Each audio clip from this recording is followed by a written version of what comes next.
In the middle of the night, I heard a voice a few weeks ago that said, "You have to go through in order to get to." And I remember I woke up to that resonating through in my mind and my heart. And so I grabbed my phone and I wrote it down. And the next morning, I brought it before the Lord and I asked him, "What does that mean? You have to go through in order to get to." And afterwards, I was doing the dishes and here in the kitchen, and I was just searching for something. And on Good Morning America, it was nothing but political.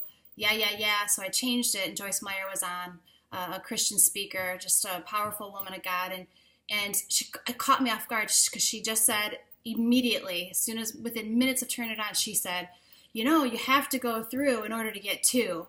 And I just went, wow, okay, because God is a God that loves to confirm, and it was exact whisper to the exact lettering He gave to me in the middle of that night before. And with that, I knew it was supposed to be for a friend of mine who was actually facing a life and death situation, and I had given her those words. And she just texted me the other day reminding me of that night, and it hasn't left my mind.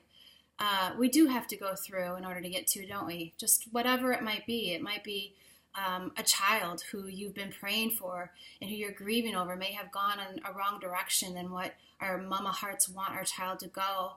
But we have to walk through that grief, through that pain, and watching that child have to make these decisions that we know ultimately could hurt them or harm them in order to get to a place of full trust and rest in Jesus's protection and provision over that child. Or maybe it's a relational issue, a marriage, a significant other, where they've decided that they just no longer want you anymore. And so you have to walk through that pain of rejection, that pain of loss, another time of grieving, step by step, day after day of walking through in order to get to a new life of hope and of freedom and of joy. Maybe you have to walk through a loss of a job, of a vocation, and it's a job that was part of your identity, and you have to walk through the pain of losing a piece of you with this position in order to get to a new place, a new beginning that God has handpicked and predestined for you to live. We have to walk through in order to get to.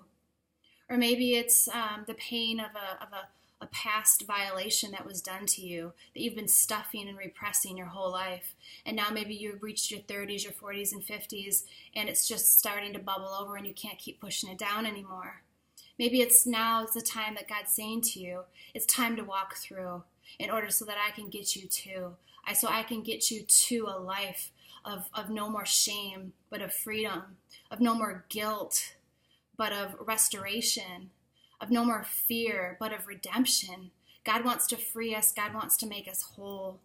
That's his whole plan of allowing us to walk through, because it's walking through that he says he's before us and he's behind us. He says, don't look to your left, don't look to your right. Just keep walking through day after day after day. And he promises to bring us to that point of hope and that point of rest and that point of refreshment.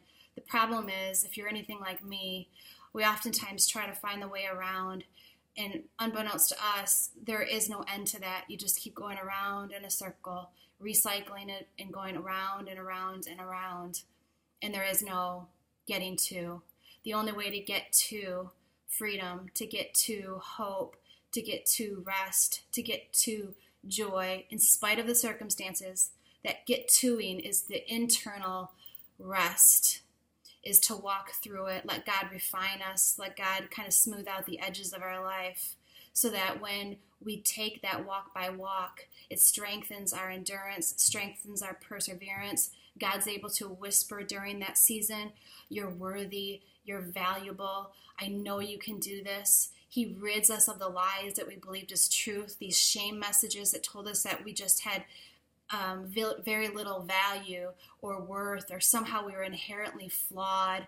All those messages that came from really the storm that catapulted us into this walking through moment.